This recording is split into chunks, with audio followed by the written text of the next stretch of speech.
Sa kanila'y sinabi ni Jesus, "Ako ang tinapay ng kabuhayan.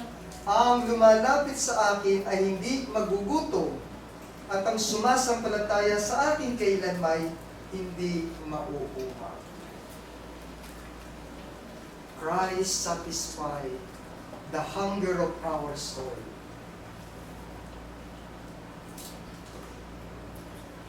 Ipapakita niya sa atin na kung paano ang ating puso'y kanyang pupunan, kung paano ang iyong naliligaw na landas ay kanyang itutuwid.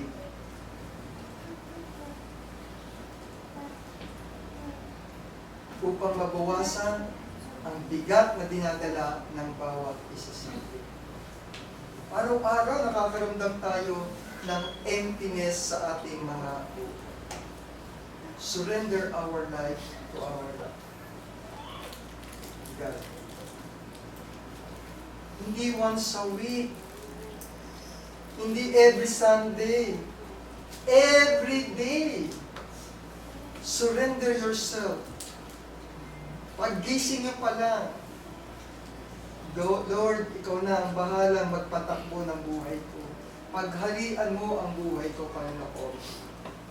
Psalm 37:5, malinaw na sinasabi po dito, ihabilin mo ang iyong lakad sa Panginoon. Tumiwala ka rin naman sa Kanya at Kanyang papangyarihin. Subukan niyo na po ba yun?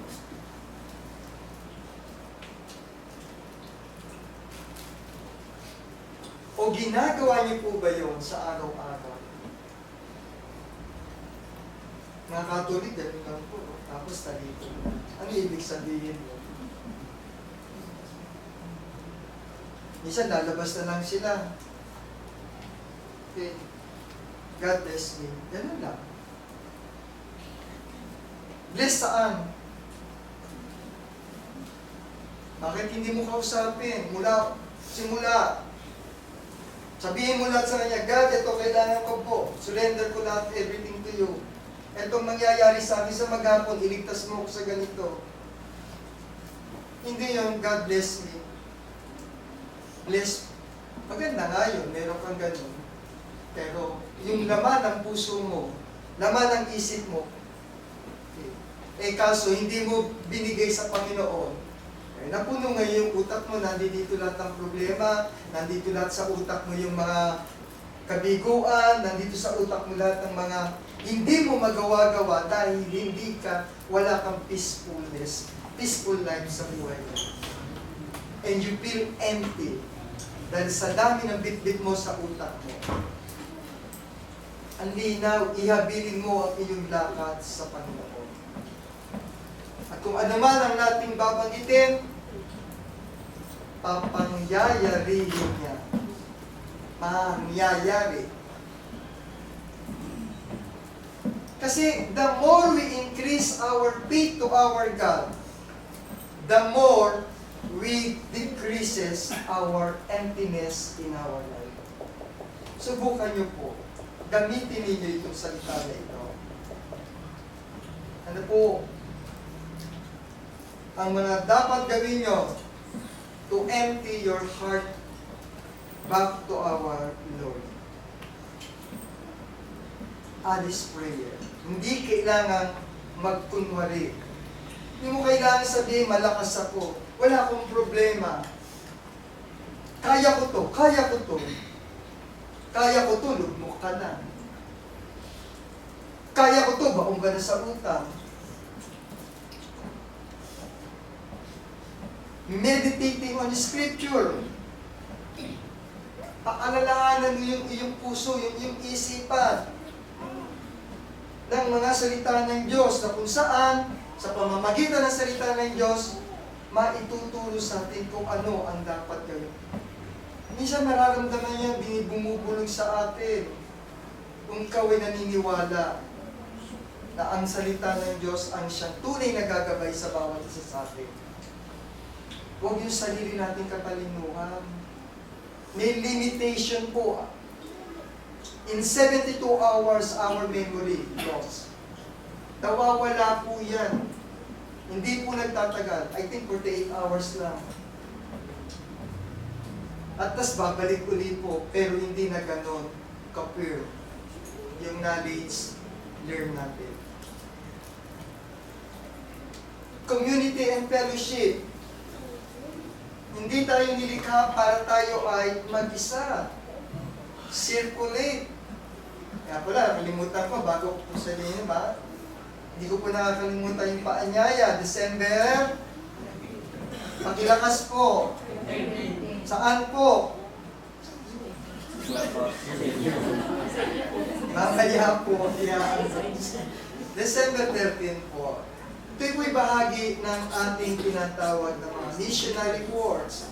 Pagpapalago ng ating mga gawaing paglilingkod sa ating Panginoon, pagpapalago ng ating espiritual na kalagayan, pagkakaroon ng ugnayan sa ating mga kapatiran.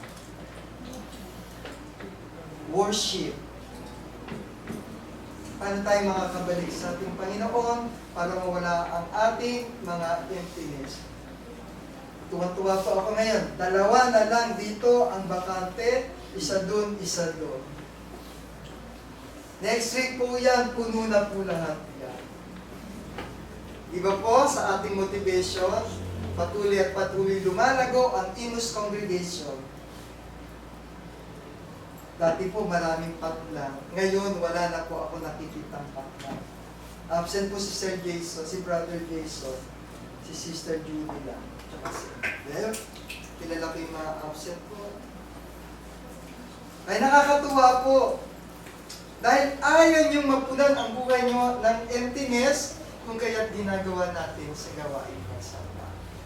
Hindi ba tuwing tayo umaalis dito after end of the church service natin, every after ng church service natin, anong pakiramdam niyo po? Ang ginawa ko sa pakiramdam, nararamdaman niyo yan, Brad? Yung paglabas niyo dito, pag uwi niyo, pakiramdam niyo ang gaang ninyo, meron na naman kayong energy na kung saan another 1 week, may panlaban na naman tayo sa demonyo, di ba? May panlaban na naman tayo sa mga gawain sa libutan. Hindi ako matutuksig yan. Kasasamba ko lang. Di ba po? Parang pakiramdam natin, fully charged tayo kapag tayo ay gumagawa ng pagsamba natin araw tuwing linggo. Napakasarap po pakiramdam niya. Nawawala, napupuno tayo ng salita ng Panginoon, ng mga pag-aaral, ng mga gawaing paglilingkod. But then again, kailangan din po natin mag-rest. Magre-rest po tayo in the presence of our Lord. Okay lang po pumunta sa Boracay, okay lang yan kung may pera. But rest in the presence of our Lord. Yung po tinatawag na pamamahinga, bigyan niyo ng panahon, kausapin natin ang ating Panginoon. Natatawa si sister. Pupunta bang Boracay, sister?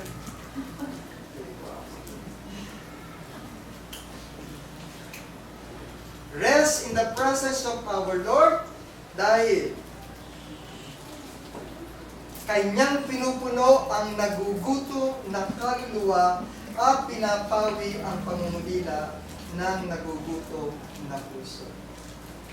Kung maaalala niyo po yung istorya ni Solomon, ni Haring Solomon. Si Haring Solomon ay mayaman na tao. Nasa kanya na lahat ng kapangyarihan, nasa kanya na lahat ang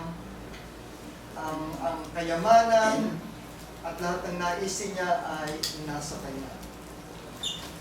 But Haring Solomon ay nakaramdam pa rin ng kahungkagan sa kanyang buhay.